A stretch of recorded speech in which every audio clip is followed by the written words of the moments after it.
It's a beautiful day in the forest, and I'm here at Burbank Circle inside Armstrong State Nature Reserve in Guerneville, California. This area in the park is what's called a fairy ring, where the trees grow in a big circle and create a clearing in the middle. It's a magical little piece of the forest, and the light is filtering beautifully through the canopy. I'm super excited to get painting, so let's get started. Hello, love. Welcome.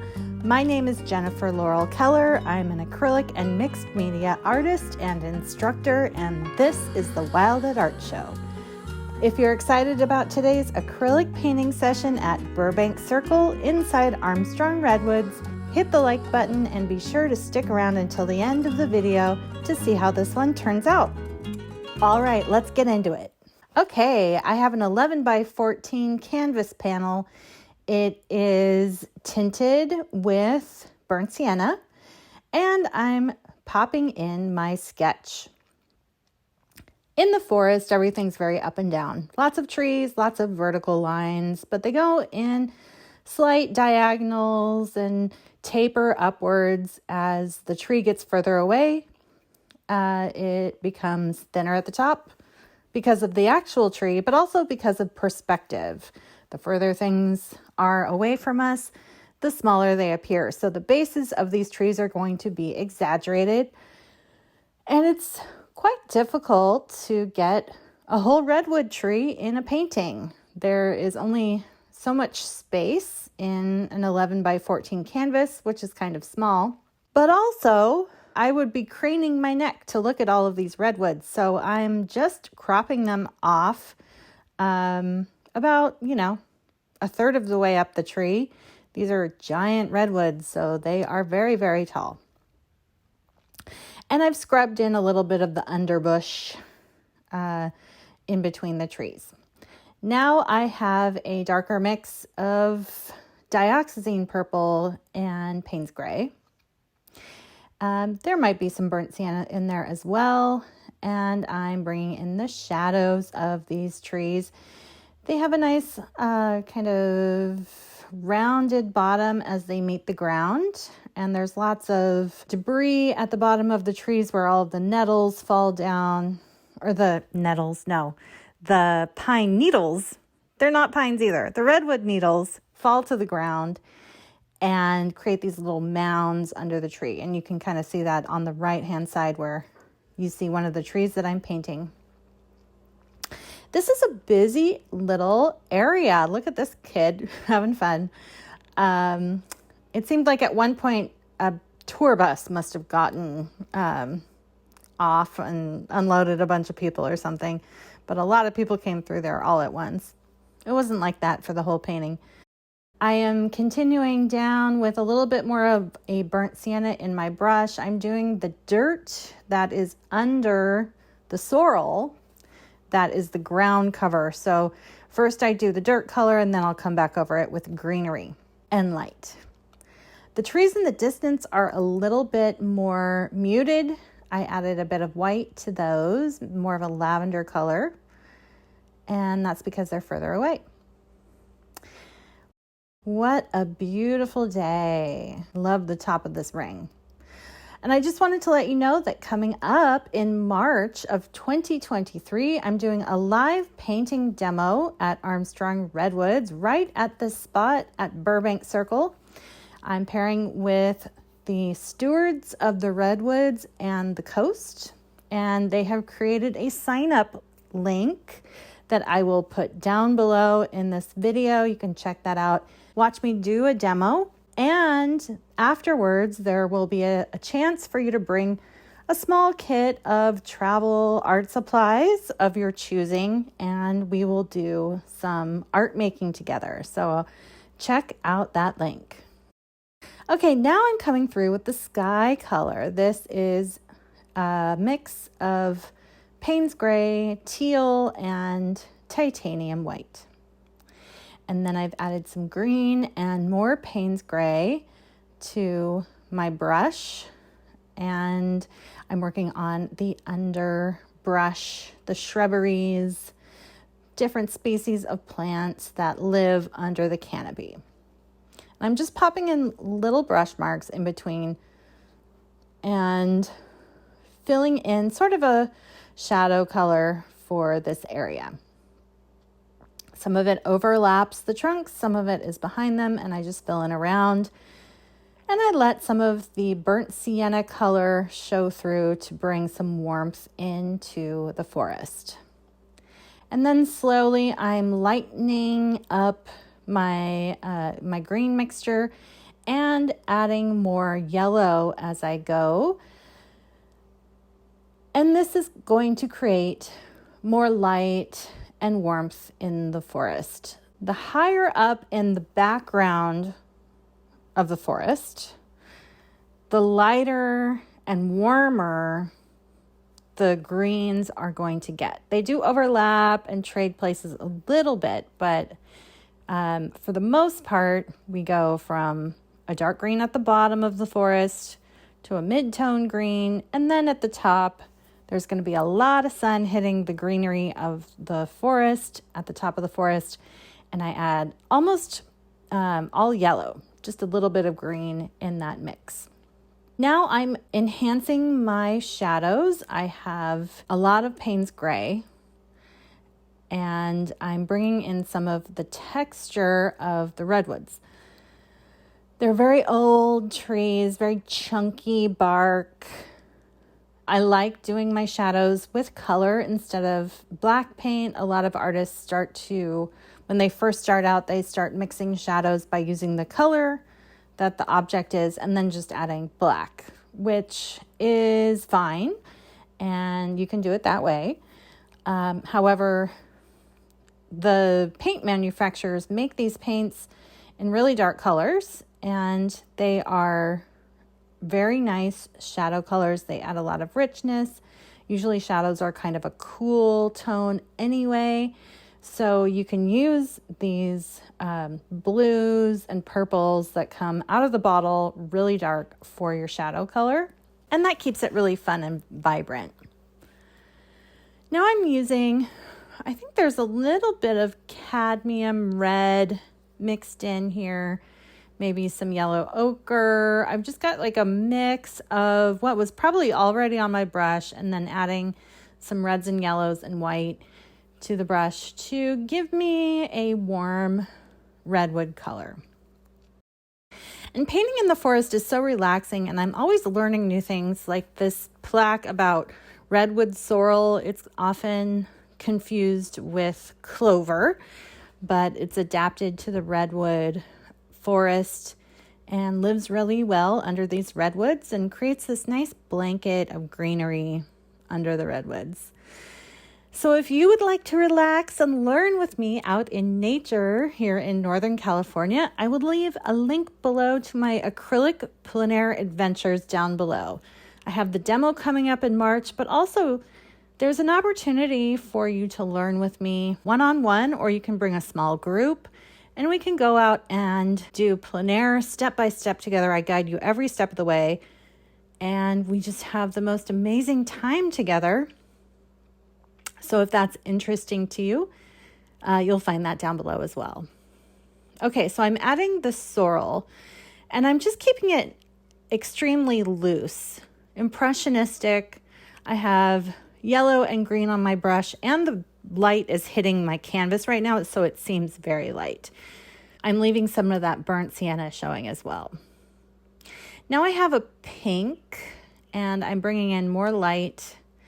And I almost take this too far, and I do bring it back in a moment, but I was just lost in the beautiful bark of this redwoods. And sometimes I just get caught up in the texture too much, and I forget about the actual value of what I'm painting, or in other words, how dark something is. So I left those a little bit too light. So I'm letting them dry. I'm going to come back over them and deepen the shadows once more. Bring in a little bit more texture to that sorrel forest floor, that beautiful blanket of green, just enriching those tones in the floor of the forest, bringing in a little bit more shadow now, and getting the little bit of movement happening on the forest floor. So I pop in some shadows, and then I'm going to come back over them with more of the color of the sorrel. Kind of roughening that up, giving it some texture. It was a very soft texture, and I wanted to enhance it just for the sake of the painting. Now I'm bringing in more cooler mid-tones. So these have a little bit of blue in them, maybe even some teal. And I'm just popping in the underbrush that is overlapping the trees, making more of a variety of values now. There's some light hitting the forest floor, so I'm doing a little bit of dappling. And then bringing that warmth, that yellow green up into the top of the forest, because there was so much light coming through the trees from that upper area of canopy where you can see through to the trees beyond. This is coming along really nicely. The whole painting wasn't very long. I think I completed it in about an hour. It was getting later in the afternoon, and I just wanted to do a nice quick painting. More light now. There were some smaller trees, so some of those little trunks coming through with some vertical lines. The light changes so fast in the forest. So fast. One thing will be in shadow 1 minute and in full sun the next. So you just kind of have to roll with it. More light. Wonderful. More dappling on the forest floor. Looking for those patterns of where the light is coming through the trees and then being cast on the ground. And I realized that you might be watching this video from halfway across the world and may not be able to make it to Northern California to paint with me. So I wanted to tell you about my online classes on Skillshare, which is an online learning community of lots of creative instructors, and they have all kinds of classes on Skillshare for you. It's a subscription, kind of like Netflix, and I have a class called Plein Air Like a Pro, where I talk about all things plein air, and also some mixed media landscape classes. Among many others, I think I have... I know I have over 20 classes, maybe even close to 30 now. So if you're interested in learning with me online, definitely check that out. Also linked down below. Okay, so I'm bringing in some highlights that are being absorbed by the bark of these redwoods. And I'm still kind of just like lost in this beautiful bark. Bringing that into the ground below and popping some warmth into the forest. When you have these highlights on a tree, they wrap around and just get speckled onto the trunk. But then you want to make sure that you have enough dark as well and texture in it. So it's kind of a back and forth game of bringing in the texture, bringing in the light, and then deepening your shadows again. And you can go through this process a couple times. That's fine. Acrylic is lovely to layer with. It does dry fast, but then once it does, you can just go right over the top and not have to worry about mixing into the color below. Just getting those that texture on the ground just right. Bringing in cooler tones into the forest. Some of this is just experimentation, but with the more experimentation and the more practice, the more you can make educated guesses about what is going to work and have more fun with it. And I'm just chasing light, kind of. But the trees are getting a little bit lost, so I decided to go bold and bring in a purple mid-tone to give the trees a little bit more of a solid shadow, especially at the bottoms, because that's the area that gets the least amount of light. Some purple now, dioxazine purple, and ooh, look at that. It just really made those trees pop. Because the midtones that the trees were before were just getting lost in the midtones of the forest. So we had to go darker. We had to bring those out even more. And that still has a lot of texture. But let's bring in some reddish pink for that real redwood look. I wanted one tree to really have a lot of texture, and the other ones I just kind of breezed through. The one on the left was really getting the most sun anyway. And then you also get a hint of the knots and the texture in that wood in the light. And then the other ones, you kind of get it. That makes sense. A lighter sky color was in order now. Stretching the spectrum of light and dark. It's always what I do at the end of the painting. Making sure that there's enough contrast. It's so important. Okay, getting those patterns on the ground just right. And here we are. And you can kind of see the light was hitting the canvas in a weird way when it was leaning back, but this way you can see all of the richness in the color. I'm calling this piece Redwood Circle, and it's available in my online shop. Also, I'm working with a gallery called Hand Goods, and it's in Occidental, California. And eventually I might drop it off there if it doesn't sell right away. So in my online shop, if any of the paintings say on gallery loan, that means that they're still available, but that you have to inquire about them through the gallery instead of purchasing them on my website. So just know that if something from the main page says on gallery loan, that means that it's at a gallery and you have to purchase it through them instead of through my online shop. So I just want to make that clear. This has been a wonderful painting session. I had such a good time. I hope to see you out in nature in person. That would be so much fun.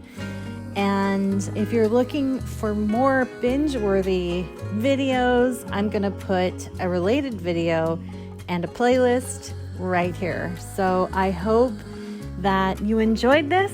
Happy creating and much love.